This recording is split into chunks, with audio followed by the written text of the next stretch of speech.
Welcome to Wellness Wednesday. I'm Deborah. And I'm Rachel. And we have two very important guests with us today. I have Shelby. She is our unit manager over our hospice wing. And we have the director over nursing. This is Tracy. Hi. We promised we'd go easy on them today, except for debate. We'll see.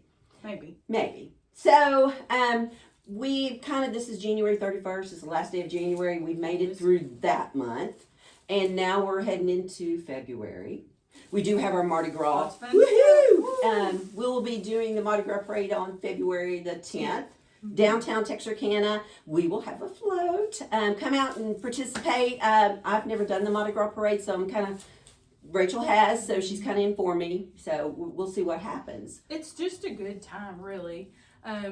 They have vendors set up, booths, things that I think it's starting at 10 o'clock Saturday morning. In the morning. And all that will go in through 8 o'clock that night. But the parade is at 6 o'clock. They're trying to make it more like a traditional Mardi Gras parade. In the past, it has been during the day. But there's always a really good turnout. Food, there is food trucks for days lined up. Anything that, you might have a taste for. It's normally down there. Oh, the only thing I'm a little concerned about, I have a bedtime. I'm not going to lie. I don't actually go to sleep. I just go to bed and watch TV and, and chill. And maybe pushing in my bedtime. Right. Not going to lie. So, but I'm going to do it. I'm going to suck it up and do it. So are we throwing beads? We are throwing beads. That is a requirement. We're throwing a little bit of everything else too. So we got a whole bunch of stuff back there. We have some Get ready. Stuff. Nice. I've already told Rachel, do not hit people if you can possibly. Well, and I have some things up my sleeve that I keep saying. It's one of those things that you just want to try one time. My kid watches TikToks and YouTubes, and he's 3, and it's like sensory stuff. So last night we're trying to go to bed, and he on YouTube. It's like for kids, like you can set their age so they only see age appropriate things. But he's trying to wind down and go to sleep, and there is a truck that runs over things, and it just shows the tire, but it's really random things like slime, and it shows it all splattered. Squishing it. And then there was like water balloons with confetti in it. So for cool. 10 minutes, I'm not even kidding, he and I both. And every time the tire would run over something, we're like, what is it going to do? And he'd go, uh-oh. So it's those type of deals. I just really want to throw some fun stuff. So I've warned her she needs to behave on that day. Of it, so yeah. She's on Amazon looking at what she needs to order for us to throw. I could find a ginormous confetti gun, like it would just be like what if we could find a gun that would shoot stuff out into the hey. So I went to Mardi Gras in Jefferson last year, and they did. Like a lot of those people had like randomly set up throughout their little entertainment district where they were shooting stuff. Well, like at football games, they shoot t-shirts up at the top. Yeah. I could do the gun. I could so do the gun. Yeah. Anyways, it'll be a good. It'll be fun. It'll be fun. We're excited about it. We've been getting our stuff in slowly to do our float. Ricky, the owner, has a dump truck. Is that what it is? A dump trailer. So we're just going to investigate it next week and make sure he can't just dump us out in the middle of the parade and leave us. So we're going to deactivate the dumping session so we don't get dumped. But then after following Mardi Gras, you have Valentine's Day. So that first 2 weeks of February really gets going. It's busy. And it's Heart Month. So we'll be coming at you with some really good information about hearts. And, the American Heart Association has put some really good, useful tools out that I'm kind of nerdy when it comes to that stuff. It makes me excited. She's the researcher. Yeah. I'm just really? But it is the last day of the month. So, I, instead of saying New Year's resolution, I said set goals. And I have set, several. And we talked about a few podcasts back on, I think it was the 9th of January or the 10th of January is when most people... 10th is the day that people give up. They give up. They say, I'm done. So some of mine have absolutely failed. And I may or may not have said, okay, well, we're going to start over February 1st. Restart. Yeah. So, but that's the beauty of things. Whenever you're setting goals, you can always readjust them and start over. And just because, the new year, we're officially in that first month, and what we said we were going to do, we might still be trying to do. But if not, the beauty of it is you get a new day every day to try to start. I always say there's 365 days a year for 365 days of redos. I will say though, Start over. One of my goals was to kind of refresh my home, like with decorations and stuff. And I'm sticking with that one, man. That's great. Every day my husband is like, seriously, he comes home to all these boxes and he's like, this is why I have no money. You're spending it all. Well, no, I'm saving you money. Look how pretty our house looks. So yeah. Yeah, that don't fly anymore. 36 years, he goes, I don't care. Yeah. So, did you ladies make a New Year's resolution or now you got me saying it that way. I know. So, no? I did, not to be on Wellness Wednesday, and here I am. Resolution broke. Well, I think you're on here because earlier I said, oh, if you don't come today, we got a whole week think about what we're going to do to you next week. So I know, that got me. She came, and Shelby just goes, okay. I just accepted my fate. You're such a willing participant. So did you come up with a New Year's resolution? Ooh. You're the little planner. Yeah. Well, I don't really like to, put myself with like That gives you hard pressure, goals. doesn't it? Yeah. That makes you I anxiety. just let it pan out throughout the year and see what actually sticks. We'll just try a few things. So, and it did come to my mind with, we go from New Year's resolutions and goals I know, we're going to to be saying going something else. into February and Fat Tuesday coming up. A lot of people will start Lent, won't they? Yeah, And Ash they Wednesday give begins up Lent. something. And you're supposed to sacrifice. You're supposed to give up something for Lent, and we won't even talk about me because I'm horrible at it. Yeah. Horrible. Usually, I guess I can talk about it. We try to give up gambling. Don't say a word, Shelby. But that lasts probably 2 weeks, and then we're back at the casino. I always try to give up cursing because I may say words I shouldn't say. But this Lent I'm going to have to come up with something that maybe sticks. Yeah. Don't even help me. By the way, this is my daughter, Shelby. It's different working with your child as an adult. I have to go, She really knows what she's talking about when she's lecturing me about my health and stuff. Officially grown, like you're. Yeah, you're a grown person, which is different. I don't know a lot of people that work with your child, the grown children, but it's been an interesting. It makes a mama proud that she continued and got her degree. What inspired you to become a nurse? Well, your parents moved in with us whenever I was in like 3rd grade, so I kind of always knew how to just be a caretaker, be a caregiver. That was a little chunk of my childhood, was helping my grandparents when they were at their worst, because they were both very sick. Yeah. So I just kind of had the experience of being a caregiver and being a caretaker since I was It's 2nd very grade, young. but Yeah. Yeah, which makes me very proud. I don't expect her to do that for me because I thought my mother was a handful, but I have a feeling I'm going to be a bigger handful. Just I'll give saying. you a granny pod in the backyard, don't worry. I'm going to get a granny pod. Lots It's on of tape. cameras. It's on tape. It's recorded. George, she didn't mention your name. That'll be there. Don't worry about Can we that. have separate pods? Yeah. We can just meet We in the can have middle. 2 pods. It That'll will be work. like a conjoining bridge. What about the dogs? Can we have one for them too? They can have a little house. That's fine. Okay. Well, hey, we planned it out. This is Yeah. my destiny right here. I just want her here to give you proof. She's going to take care of me when I'm old and. But you have to listen. Oh no, forget it. I'll find somebody And I'm else. going to just put y'all a slot machine somewhere in there. 'Cause I'm not toting you to Shreveport in You Oklahoma. took your grandmother. That's different. Gerard, she uses that word too. Don't you bring Ethel in this, okay? Right. Ethel was Ethel. So you have been with Retreat, not even 90 days yet? February 13th. Oh, almost 90 days. Almost Valentine's Day. Ooh, you might get a present that day. That's when I probably should have been on Wellness Wednesday because that's when I'm really locked in. Right, So I'm still in my probationary period, so. He may pop his head and go, Shelby, Right. you can go now. Right. You can leave now. But you've come in, you've made some changes, because we all know she's the planner, organizer, and Gerard and I are still puzzled at where did she get that from, because we're just willy-nilly. And she hates that about both her parents.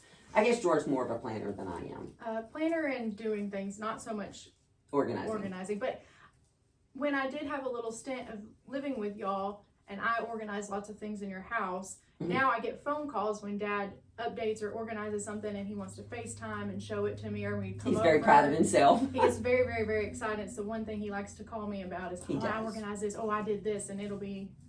It's not It's quite a real organized, big- but real it's big Gerard's thing. style. We used to, when she first moved out, we'd have to call her and go, where did you put such and such? Could you give me, just draw me a map. I won't have to bother you anymore. But yeah. So in the unit, kind of tell me, with hospice and everything, and you being a nurse, I mean, that has to be a challenge. I know you worked at the hospital during COVID, and I saw the challenge with that. Yeah. It drained her, but we're talking end of life. Mm-hmm. But how do you feel about that? Over time, so I've been a nurse for a little over 6 years now. Primarily worked in acute care at 2 hospitals where you're constantly trying to fix problems. And over time, depending on your mindset and the type of nurse you plan to be in life or just your experiences that you've had, trying to fix problems as a nurse with other people is very exhausting sometimes. Especially when as a nurse and clinically you know where they're at, but they're not accepting of it. Right. Which is totally understandable. Everyone has to get to that point when they're ready. It was kind of an easy transition for me to come to hospice just because the focus is comfort and education, which I love education. Oh, yes, you do. So that's my favorite part of nursing is educating patients on things and processes and medication, all that kind of stuff. But the comfort goal is really, it's comforting for me because you feel a little more accomplished. you do. You feel accomplished. You feel like you're actually making a difference. And also the other aspect of like supporting the family and seeing that the whole picture of being supportive to the family, and you get something out of that too. It's not just the patient you're caring for. And really in nursing altogether, no matter where you're at, you're caring for everybody. But in the hospital, you become this patient advocate where you're constantly feels like sometimes you're fighting family even. And where in hospice, sometimes you still have a little of that strife. Pushback. And pushback. But when they've made that decision, you kind of like, okay, this is the decision we have made. This, your family wanted this. At one point, you guys agreed. This is kind of where we're at. So it's just a more comforting path, I would say, as a nurse, just from all my experience. Like Mom said, I did do COVID for 3 years. Yeah. And that was an extremely hard process. I saw a lot of really traumatic things, and I saw a lot of it was very hard. So it was not difficult for me to choose a path of comfort. And let's take all the wires and the cords and tubes away, and let's just be comfortable in bed. Let's hold hands. Let's pray. Let's just be relaxed and focus on that. So it was a very good transition as far as where I was at with my nursing career. But you also did work end of life in the hospital. Yes, when like we have the inpatient unit where people could come there for symptom management. They do that in the hospital as well. So you had prior experience doing that at the hospital, but what is the difference? What do you see? What have you noticed since you've done end of life care in the hospital versus in an inpatient unit setting? So, for one, just the atmosphere in general. GIP in the hospital is still a hospital. It's still a cold, clinical, loud area. You do have a hospice, agency that will come in to oversee things, but you still have that acute care nurse at the bedside giving the meds and making those decisions. And their mindset is not always hospice driven. They're still a little scared. And I totally understand that. I've been on both sides of the spectrum on that. The environment, for one, I mean, the rooms at our facility they look like a bedroom or like a small little living area. You don't have all the beeping, you don't have all the monitors. Your nurses that are caring for you around the clock are RNs, but they're all hospice minded. So their only goal is comfort. Right. We will fix some problems that cause discomfort, but we're not there to fix everything because that's not the goal. But in the hospital, they'll sometimes still get caught up on let's fix it, or I'm scared to wean them off of the oxygen all the way because that was the big thing with COVID. And again, it's loud. Those nurses are used to cutting up at the nurses station, and not saying that there can't be some not fun to be had, but lighthearted conversation, things like that. But the environment is so much more calming. It's more quiet. There's not the beeping. There's not the doctors. There's not people yelling down the hallway. No, and then you're not also experiencing the people not experiencing codes and things like that, which are loud and scary, and you have family in and out of the room trying to be with their loved one, and then they're saying next door something happened, and that's traumatizing. And so it's just a better environment to be in overall. It's a lot. It's more like a home-like environment. It's more of what you would think hospice is, truly. Right. Which is what we want it to be. And that's the whole goal of our unit. there at Kenwood. So Tracy, Hello. hello. So you've been an RN for how long? So I became a nurse in 1996 as an LVN, and I was an LVN for 20 years. And so 8 years? 7, 8 Transitioned over years, to yeah. RN. Mm-hmm. And you've been with Retreat how long? Since 2017. Wow. I have to give it to you because, I've been in management most of my life, and I've reached that age of my life. I'm going, can't do it anymore. Don't have that. Just you get to that point. But I watch you as a manager, and I'm in awe of how you handle people and redirect people without breaking them down, which is important as a manager, because it's a different environment from when I was management. COVID changed a lot of things, and people don't recognize that. But I'm telling you, people aren't the same. Workers aren't the same, and you deal with a lot of ups and downs. But when you speak to someone, they respect you because you don't break them down, and you do get stern with them when you need to, which I think is impressive. But yeah, I just want kudos for your management style because that's impressive. Because I couldn't do it. I could not with some of the workers these days. Not saying we have bad workers, we do not. But the generation and the mindset is definitely different. Is it I will ever? speak as someone in this is definitely different. You're learning from an expert over here, so which is good. Stepping into my very first management role with this unit, and Tracy was training me on everything. As I came in, I will say yes, her management style is fantastic because working at 2 different hospitals and just other jobs in the past, it's very important to have a good leadership. Exactly. With the right approach to a things. mentality. Yeah. And I'm sure going home at night, you're like, whew, I made it another day. Because, I watch you and I'm like, I'm a people watcher. That's just that's my go thing. But I watch you and I'm like, wow, she didn't lose her stuff. And I probably would have lost it and flipped the desk. I'm not going to lie. But meanwhile, my hair's tingling. And I'm like, oh my Lord, have mercy on my soul. But it never shows in your whole, you're composed, which is impressive. Because I'll watch I'm like, okay, well, she's a silver lining person. You are. She's very much that, and I'm not. So, and it was really funny when I first started at Retreat. I probably went 2 or 3 months before I came in Tracy's office and I said, I have to vent to somebody. I have to get this out, and it was kind of the perfect person, and I was kind of wondering like, oh my gosh, what did I sign up for, trying to navigate new companies and things.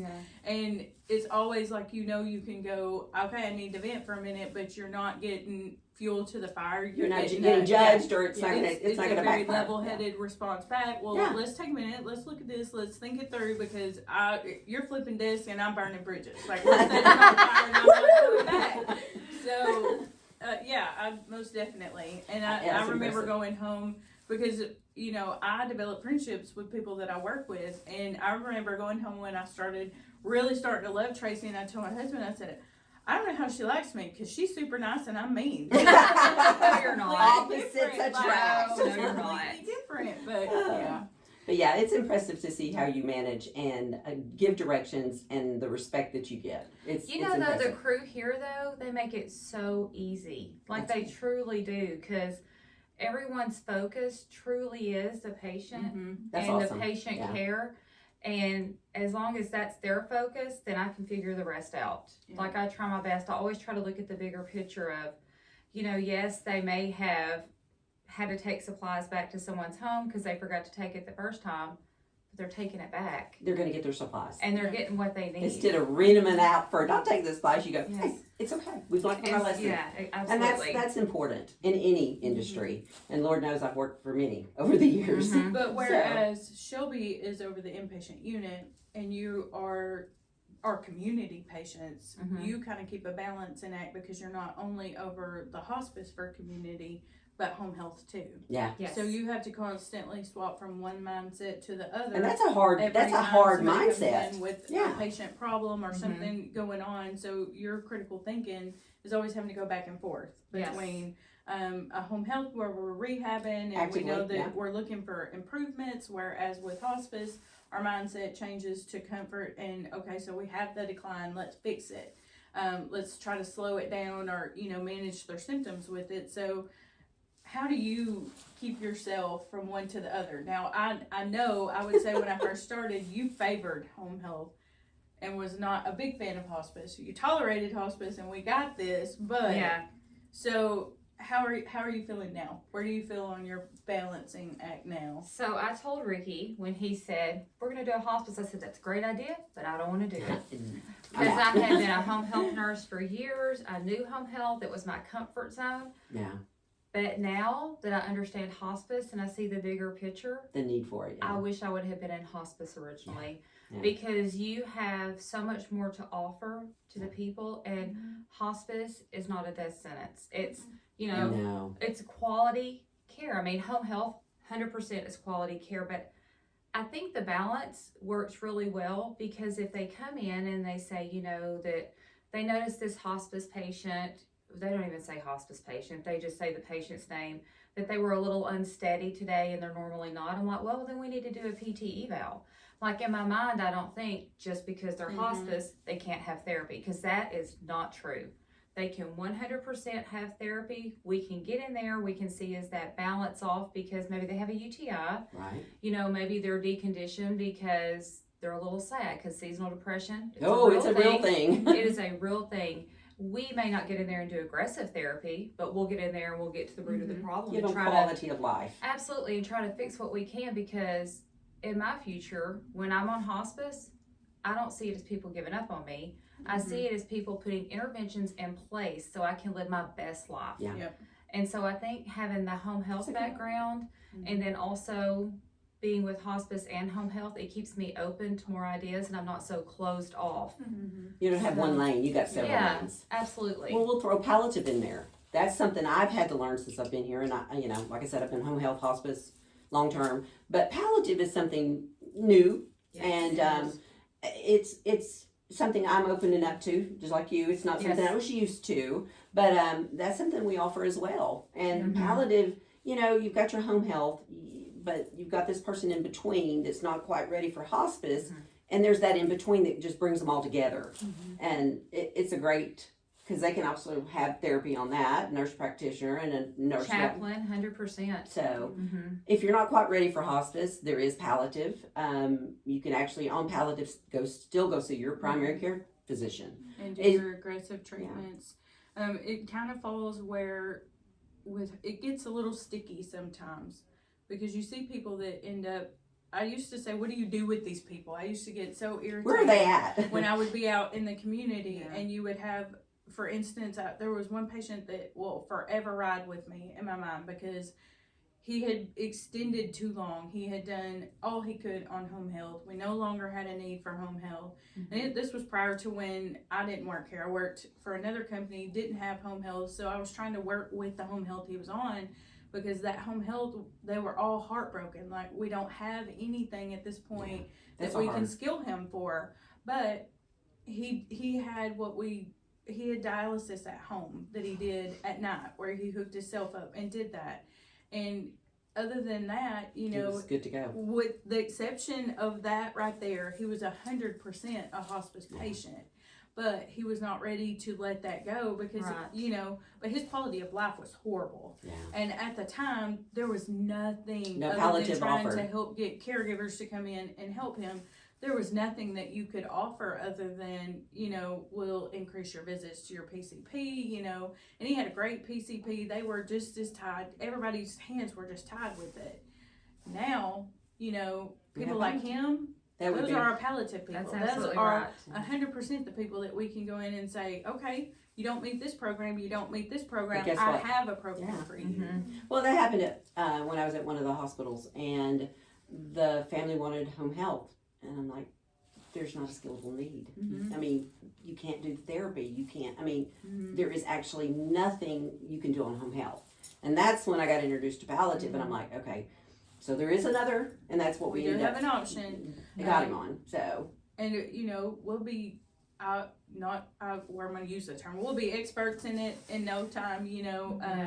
Like, we're still navigating through it, but, you know, it's one of those things where if you call retreat and you have a need, we're gonna find a place for you. In That's any right. way that we can, we're gonna find a place for We you. have a huge umbrella and it just keeps growing. Mhm. I told you all a long time ago, 2024 is going to be Retreats year. Yeah. We're going to add some more things to it, and we're excited. Yeah. We want our community to know that we're here for you whenever you need home health, palliative, hospice, transportation. Mhm. We have infusion in the home. Yeah. What else am I forgetting? Well, I mean, we even do private respite over at the inpatient Sure. unit. Yes. You know, we've had people from the community call who were not on home health, not on hospice. Well, she did have home health, the last one that came in. But during the ice and stuff, you know, she had caregivers around the clock, but there was concerns about getting caregivers there, To get and there, you know, yeah. if they're going to get stuck there and their families. Yeah. So, you know, we're even available to offer that. You know, you don't have to be on this or that. Mhm. You know, and if you need it, it's there. You know, So for the private respite, did they just bring in their medicines? They do. And then just make sure there's a Mhm. med list with a we PCP? did get some medical records, which Yeah. Shelby headed that up. But you know, they get some general information So they can take care so of they them know what they're Yeah. yes. for their 5-day respite or Mhm. however long it is. Yep. So that's pretty, I didn't know we did that. Mhm. That's pretty cool. Because there was a lot of times like vacation time Mhm. coming up, the summer, you're taking care of your Yes. mom or your dad and you're like, we can't go because, you know, we don't have anywhere. Well, I mean, we even have cryotherapy. Oh you know, my right gosh, here in yes. the building. Yeah. So, where else are you going to find somebody that has so many things that they That's can what we offer need to do you? next time. You need to get doing the cryo and we'll film it. That I Yeah. think Yeah, the whole body. I think we should vote. Rachel, Yeah. cryo. Yeah. The only thing that is appealing about that would Weight be the loss? calorie burn for Yeah. that. But I mean, maybe. Maybe. Come on, we can get 5 pounds. out If of you talk please. to my husband, I've already got a cold heart. So Oh I mean, Lord. I might break the machine. It may Get bust. me in there, be like Elsa, and everything freezes. Frozen. I Y'all will are. say I was doing like a cold shower shot for a while. Mm-hmm. I would take a regular shower because I'm not doing a full shower cold. And then towards the end, I would try to do like a minute or two of just straight cold water. Oh. But I'm telling you, it is like chugging a whole thing of espresso. You are so awake. The mood Hey. change is and that's insane. a new thing. People are actually Yeah. like they're buying the setup little- to do I the know, ice. yeah, my house is jumping my pool. Mhm. Suna Yeah. does it all the time. Well, some people do that. Some people have deep freezes that they set to a certain temperature and just fill it with water you so it see? won't Yeah, freeze. yeah.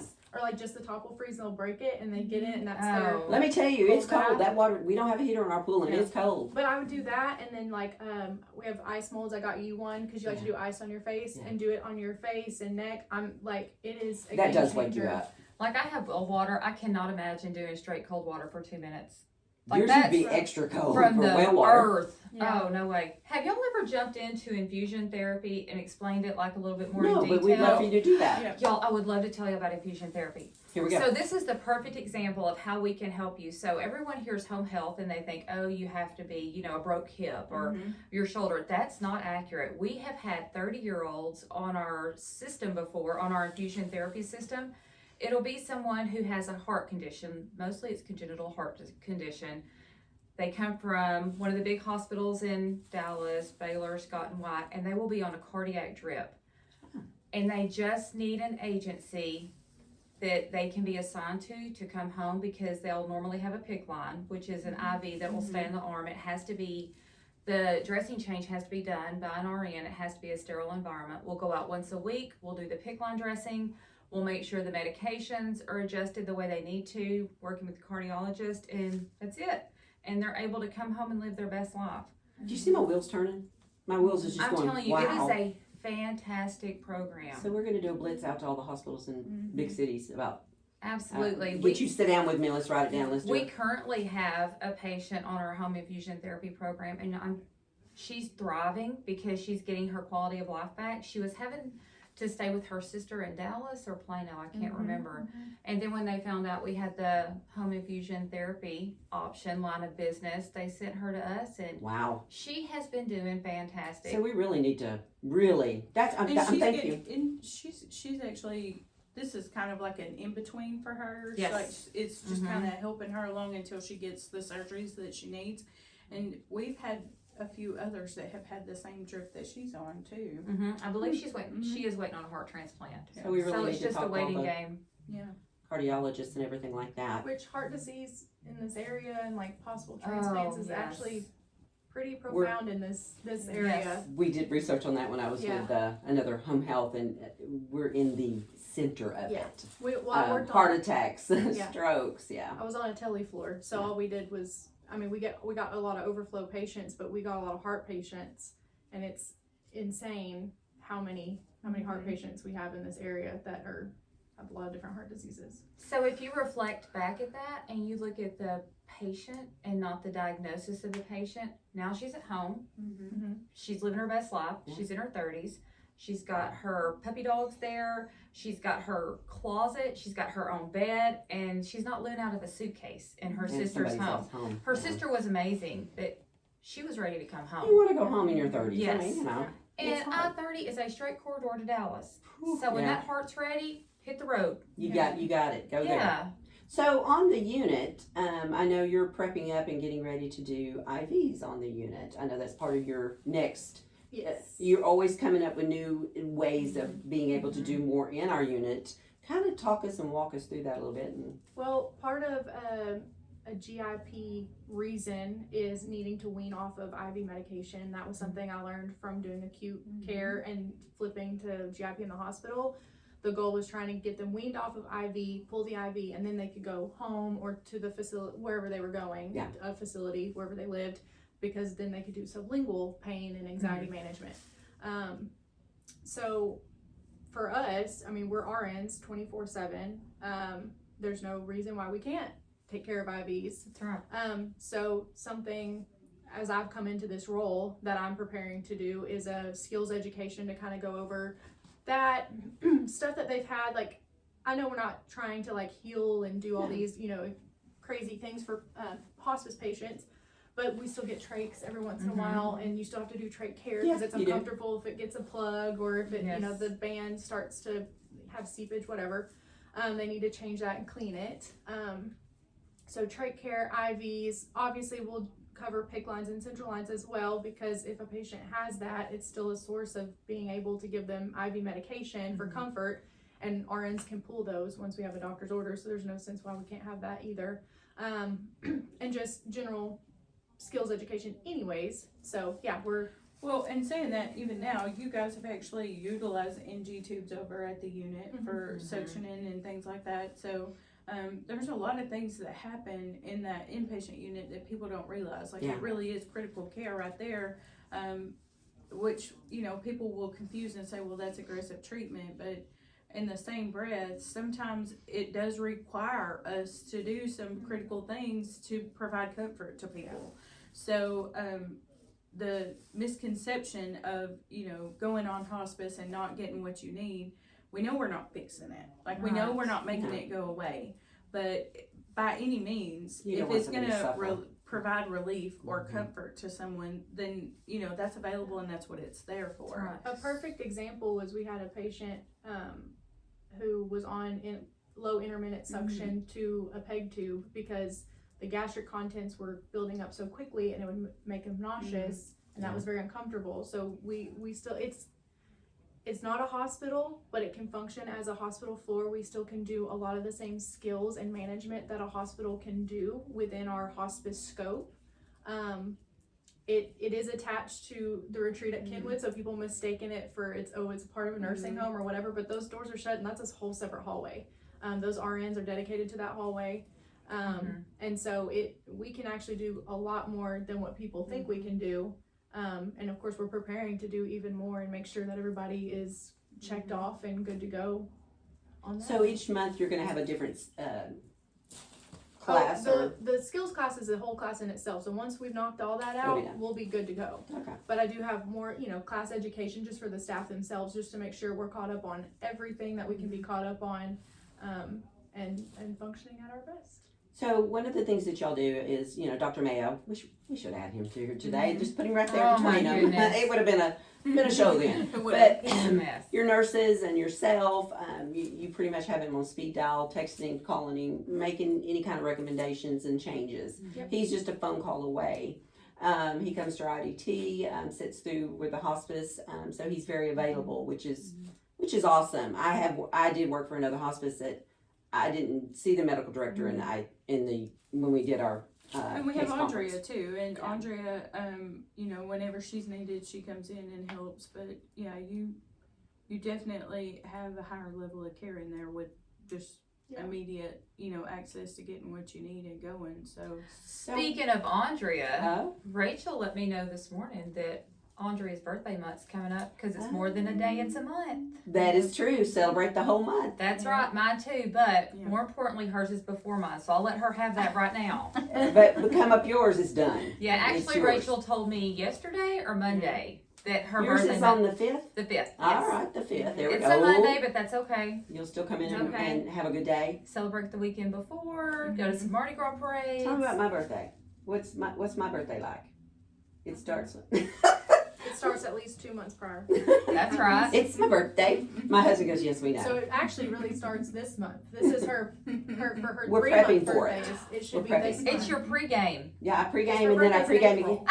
again. So, Nothing wrong with that. A little pregaming for the birthday. See, I And just then take every the month. day- You take a No. quarter of the year. When you get to my age, you better celebrate as much as you can. So I milk it for every dime I can. As a matter of fact, I wake up, it's my birthday. you want me to make you feel old right now, Mom? Go ahead. I'll be 30 this year. I know, how did I have you? What the heck? I must have had you when I was 12. It'll be okay.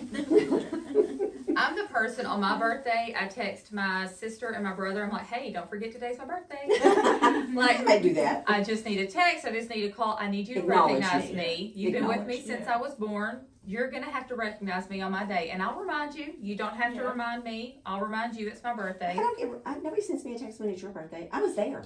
I'm the reason you're here. I'm going to start working your month too. That's true. Celebrate you. Honestly, over time, I used to make a really big deal about my you birthday have no and idea. get real worked up about it. And over time, I've just realized it's not really No, worth all that. don't say it's just another day. Well, I'm not gonna say it's just another You day. have no idea when she says she would really, It would be on her 25th birthday. Did you live here then? I didn't think did you live here? I don't remember. I don't know. On her 25th birthday, what kind of party are you going to throw me? I'm like, what? Planner. Yeah. She's Well, a yeah, planner. planner. Yeah. And I don't like surprises that much. It freaks me me out. either. Amen. But like Oh, a surprise surprise party, I'd probably just blubber and cry, and so Yeah. I don't want to do that. I don't want to Hey, be emotional for I nobody. surprised Tracy one time. You did what? She did. You surprised her one time. What'd you do? She did. It was pretty great. We had everybody hid in the conference room, and See, I'd probably pass we out. had Gina distracting her with some boxes, and yeah, she had no idea. It was pretty great. So Yeah, I was speechless. Aw. yeah, it was pretty. Nobody ever thrown me a surprise birthday party. What No the one's heck? ever thrown me one either, Mom. Oh, my bad. No. Moving on. Next. Well, it's closer to my birthday. Why haven't you thrown me a surprise birthday party? Well, now you're gonna know, so It's it's, not a pending. surprise. Yeah. Yeah. I don't like surprises, but like we that. do have a lot of February birthdays here at the office. I know, just remembering. And I'm not Regina, great the with dates, Regina's but a social Regina worker. and Dan Well, and no, she was January. January. Riley. Riley Yeah, and Riley's my birthday buddy. yeah, Same day. Then we have Okay. Danielle. Andrea. Beth just had one. Andrea. Kim over at Christy. the assisted living. Kim Cool. Yep. Danielle, the volunteer coordinator. Yes. Melissa, I believe, has one this month. Yes, that's right. I'm going through my calendar because I've got them written on there. So We're gonna have a big birthday party Oh, Lord. this month. It can be a With big so many cake. birthday. Yeah. Short month, big You know, I'm party. always down for king cake. cake. We have a Yeah. king cake for their Yeah. birthday. Yeah. You know, we always focus around everything, but then it ends up back at food. You notice that? Not a bad thing. It's Not a bad always thing. food for me. It is. Mhm. So, going back to the unit, what is the difference? Just play like I don't know. The difference between a GIP patient in a hospital and a GIP patient in the unit. There has got to be a, because that is such a, everybody, all the other hospices don't get it. That we have a unit and how it can really benefit them and help them if they only had a contract with us. And that's easy. Just give us a phone call and we'll work with you and get you a contract. But it would also help them with the revocations going to the emergency room, which we know, Yes. and I get it because my dad was on hospice. He had COPD. He would panic. I would panic because he couldn't breathe.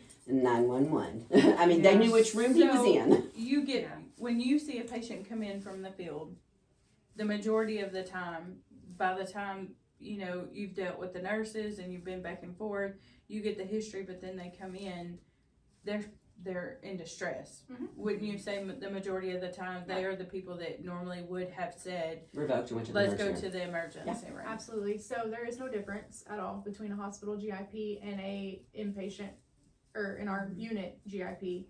Other than the few cases where we've had vent withdrawal that we go to do because they don't make it very long. But we've even had some that have made it to the unit. And again, there is no difference. Again, 24/7 RN care. We can do pretty much anything the hospital can do. We may not have all the different wall hookups and loud noises and stuff, but we've got our DME company has just about anything that we could possibly think of and need. We, keep a spare that Retreat has for if a patient rolls up and their DME is not there just yet, because things are moving fast.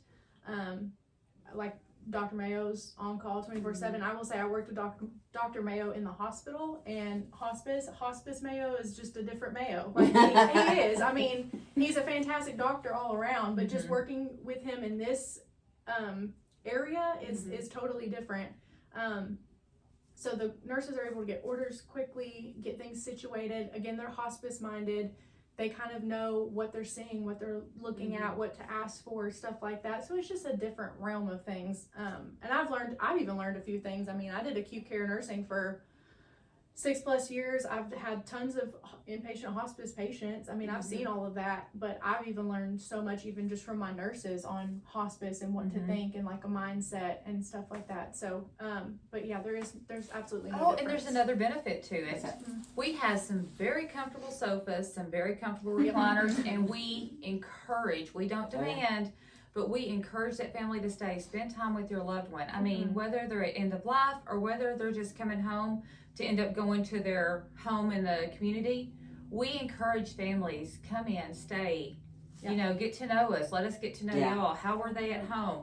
Let's duplicate that, That's a good point, because a lot of people don't feel, like they should stay. I'm like, yeah, stay if you want to. If you don't, you don't have to. Well, again, that's we can that call you. Change of environment. The hospital can be kind of cold and straight back chairs. Yes. Even though they do try to make it comfortable for you. Really? It is just it's a little different because you have the bright lights there. I mean, we have bright lights, but we also have dimmer switches. Yeah. So it's totally different. We have an awesome family room too. If you're having a hard time sitting right there by your loved one because of whatever's going on. We also have that family room so you can still be close by and be able to jump in if you want to be next to them. But if you need a break or just a minute, you can go sit in that family room. We've got chaplains that will show up at the drop of a hat if you feel like you need a chaplain. Some of them are just... They've had church over in that unit. Like they have seriously had church up in there. That's awesome. So you work, like you said, in the hospital and you did GIP patients. So when they're in the hospital, what does that look like on a GIP patient? What do you... So when you flip to GIP, it's like I said, acute care nurses have sometimes a hard time taking everything away right away, which you don't want to, because that can also cause discomfort really quickly for the patient. So there's a weaning process. A lot of times they stay in the hospital for the IV med situation, which wouldn't be the case once we're all good to go on the unit. But it's still the beeping constantly. Yeah, it's a lot of noise. Our floor specifically, we would keep the telemonitor on them. Now that's not the most uncomfortable thing in the world, but we're tele nurses, so we're nosy and we want to know what's going on exactly when everything happens.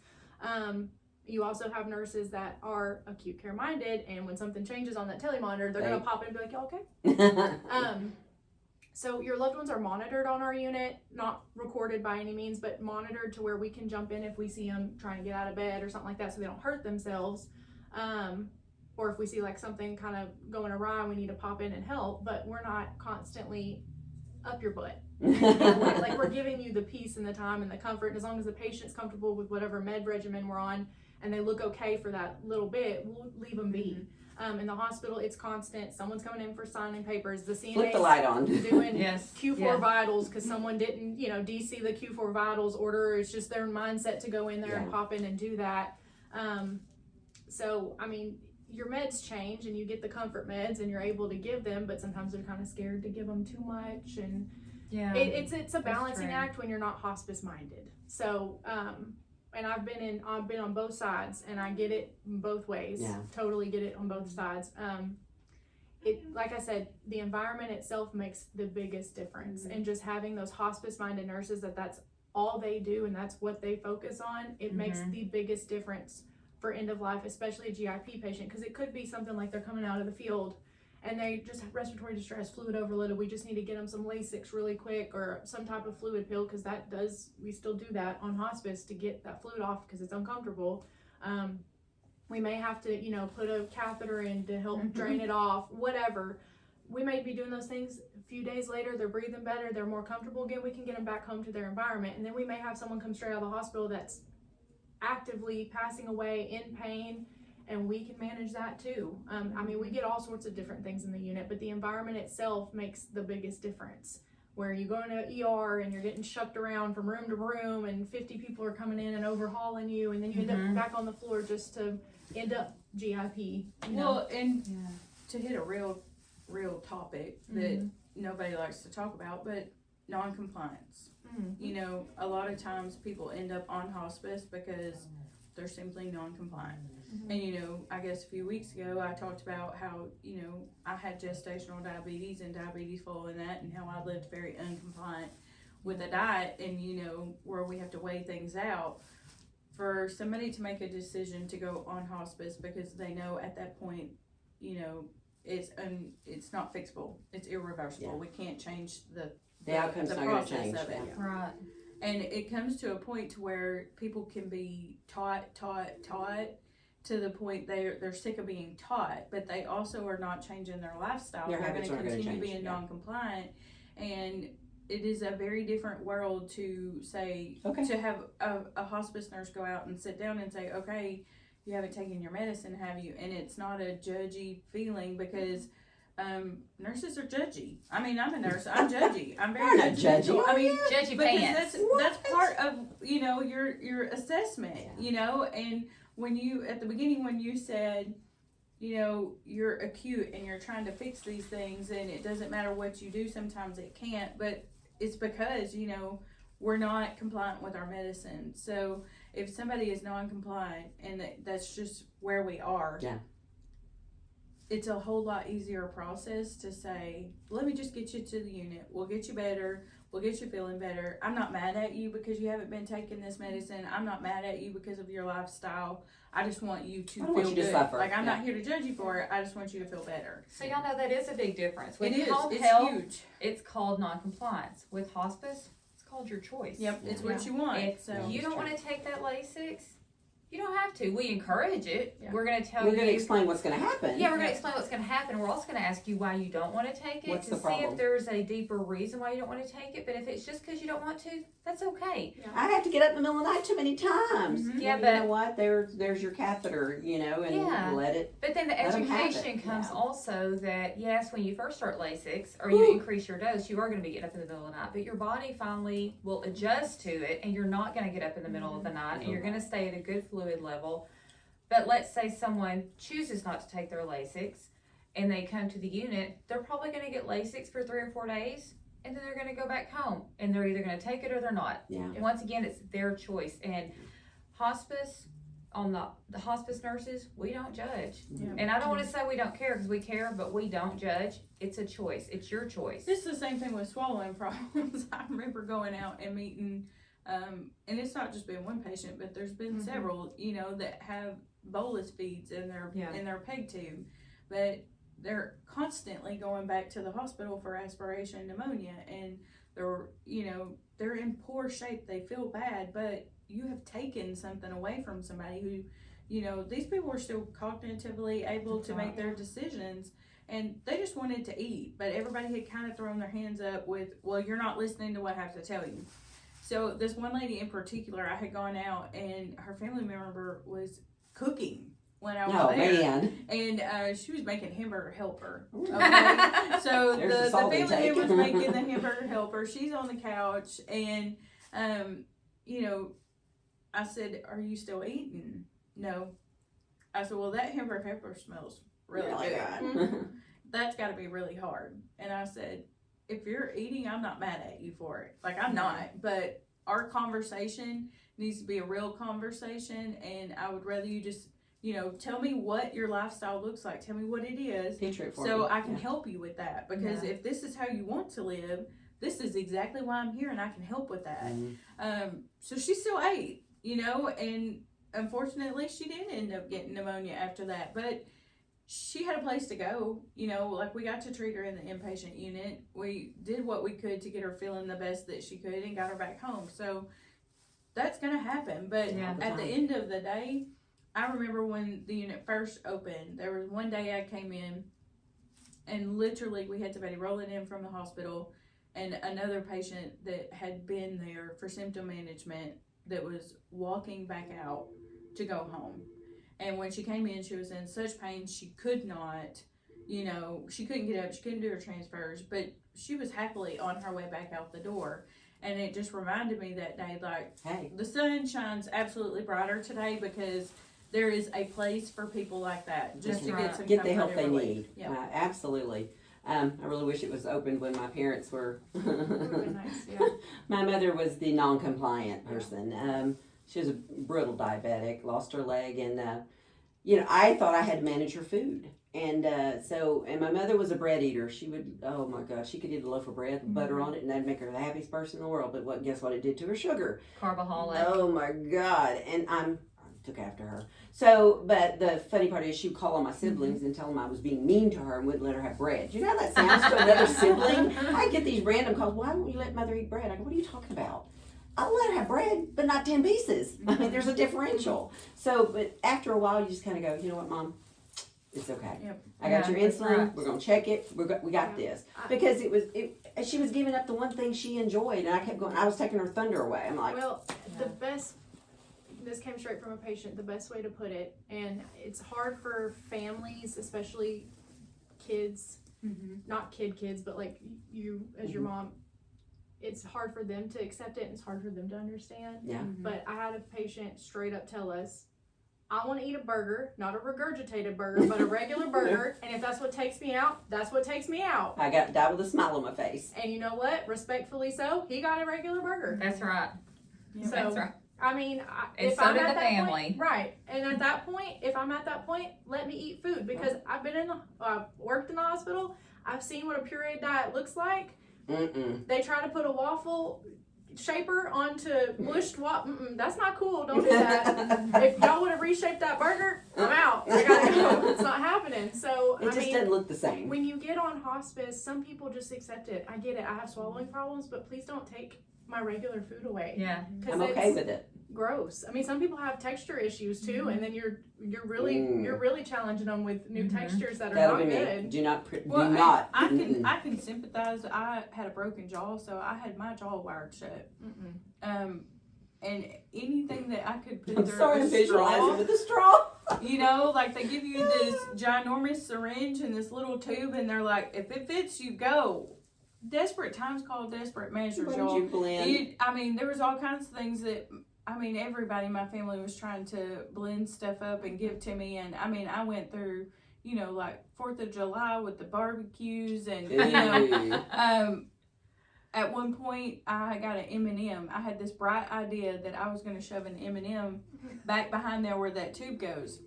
It was a fabulous idea until I got it back there. And then you can't chew it up. It's just like stuck. it melted, thank God, but not 2 days prior to that, I almost choked on a McDonald's French fry that I managed to get, because I thought if I can just get it back there, then I can do this. break that down and get it down. No, you can't. You absolutely can't. So, That's that is just one of those mean. things that if you take something like that away from somebody, it's not good. No. They'll get desperate. They will. You Shove can your only French eat fries in so M&Ms. many things that, Let's tip her mouth shut and see what we can do with a straw. No, that's bad. Even smoothies, you don't think about it, but even smoothies, they're like, I would stop every morning and get a smoothie that had fruit in it. Well, fruit has tiny seeds in it. So then all day long you're fighting with this, grainy seeds. And Stuck. yes, no. So yeah, I am very thankful for programs like Hospice because, like I said, that's hard. That is very, very hard. It's the patient has the right to drive the bus Yes. on what they want and what the absolutely. care they want Yeah. and how they want to. It's quality To- over quantity. Yeah, I lived through it with both my parents. Now my sister, I have to say, when Shelby, my sister, passed away in 2021, she had COVID. Shelby went with me one of the weekends, and it happened to be the weekend she passed away. And on the way up there, my daughter's going, "Now, Mom, I'm not a nurse. I'm a family member." I said, "I got you. I won't do it." Mm-hmm. The more we get there, my niece turns to Shelby. "What do you think, Shelby?" I just looked at her, I go, "I didn't say anything." Because, I mean, she'd already lived through all this COVID. I'm like, that's a hard, a hard thing for nurses to take the RN hat off and be a family member. And I was going to let you do it. But, sometimes you just got to. I did want to. I was good. I just want to be a family member. Yeah, and that's what hospice is for. That's what I always tell people. As a spouse or a child, you wear that caregiver hat and spouse hat or child hat all the time. So at some point, how do you have your bereavement time prior to? Where do you get your acceptance and, be able to say, okay, this is where we are, I'm okay with it, if you're having to play both roles. And so hospice absolutely gives somebody the chance to say, here's this caregiver hat, take it, let me just be daughter, let me just be husband, let me be wife, that's all that we need you to be, is just your role as their, family member. That's what hospice gives you back. Yeah. So Well, as nurses, I mean, you take care of people, you get attached to people. And then you grieve them just as much as the family. I mean, not as much as family, but you grieve them because you get attached. And that's a hard process for anybody. Yeah. I will say, and hospice is a hard decision for a lot of people. It's hard to accept, and they always do think it's a death sentence, and it's not. But I will say, when you've watched enough people suffer, it's a lot easier decision even for you to make for your own family. As much as you don't want to let go of your loved one, I would never want to watch you go through half of the things I've seen people go through. I understand. And a good example too is my other grandma. She lived on hospice for 2 years, 3.5 years, and it gave her the ability to live completely independently, which is what she wanted. Oh yes. All the way up until she did pass. And I know my grandma, she did not want anybody moving in with her. No. She did not want anybody overseeing her. It took a force of nature to get a life alert in there, which saved her bottom a few times. When she fell.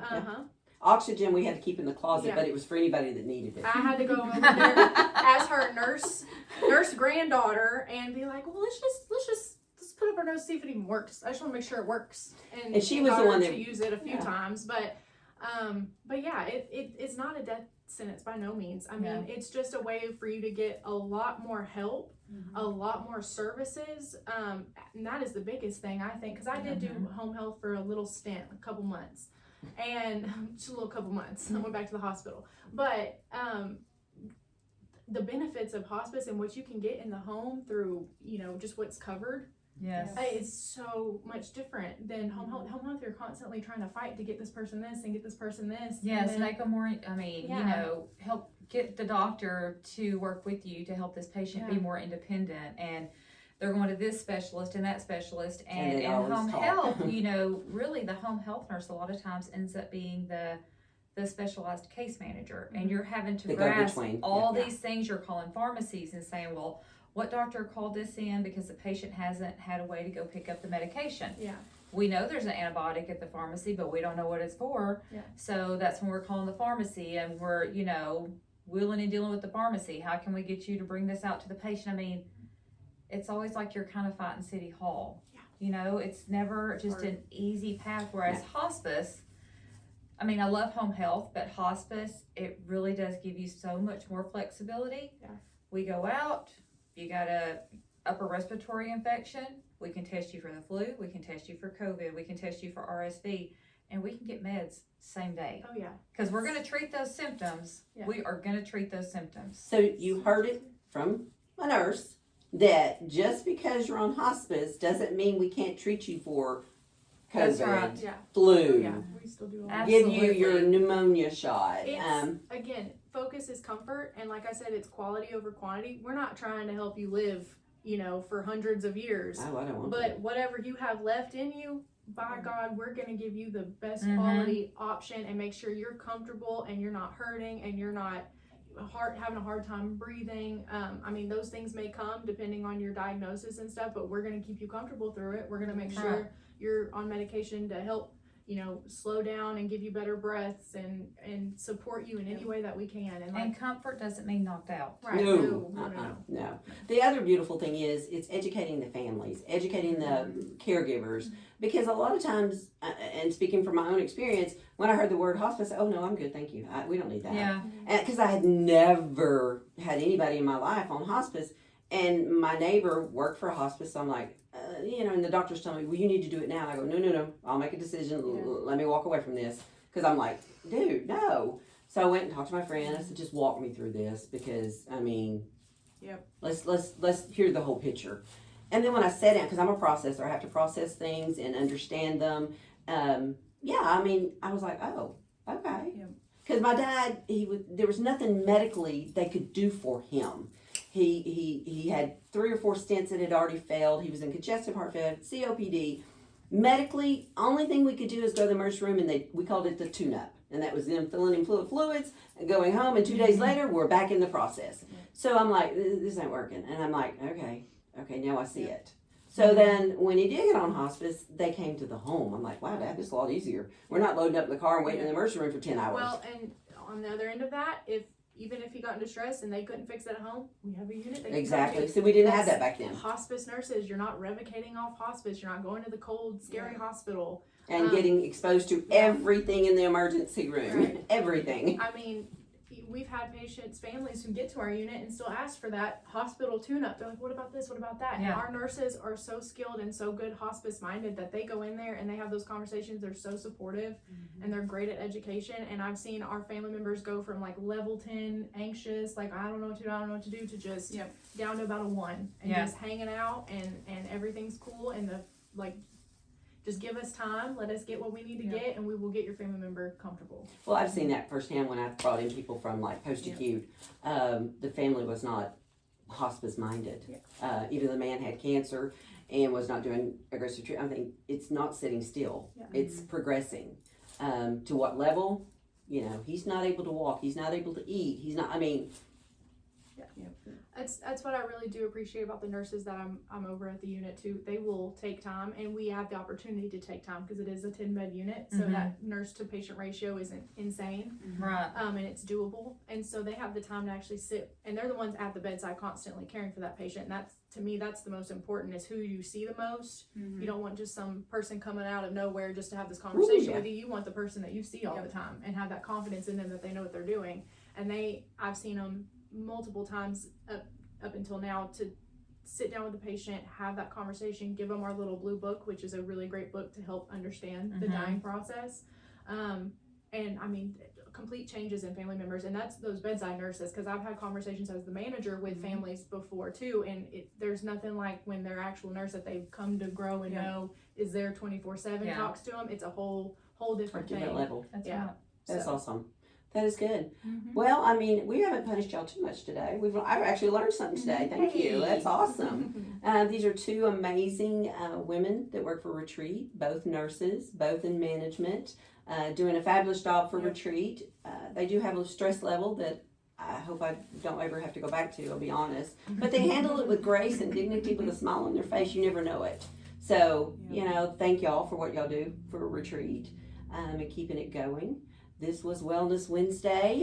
Not too bad. We didn't. Nobody. Not so bad. Look. So bad. We didn't do anything. We may or may not have avoided this for several Wednesdays. You know how many times we've asked I these was just two. trying to get out of my probationary period, just in case. Just in case you 2023, were. we had a good streak going. We did. We almost made it. Oh my Lord, Well, ladies! well. Because of what y'all do, there's some little books to kind of keep you on the positive path. Thank you.